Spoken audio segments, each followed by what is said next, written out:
আসসালামু আলাইকুম। আসসালামু আলাইকুম। এটা আমাদের চাঁদপুর সদর বালিয়া কাজীর বাজার বাজার শাহ আলম স্টোর থেকে আপনাদেরকে স্বাগত। দোকান।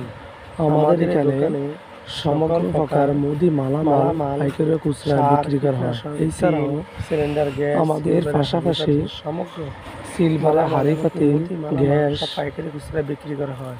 প্লাস্টিক, যদি কারো আরএফএল মালামাল, আমাদের টিন, সাথে যোগাযোগ করুন। কীটনাশক, সার সদর, ইত্যাদি বিক্রি করা হয়। কাজীর বাজার, আর দেরি না করে আমাদের শাহ আলম স্টোরে চলে আসুন। চাঁদপুর সদর বালিয়া কাজীর বাজার, ফরকাবাদ, চাঁদপুর।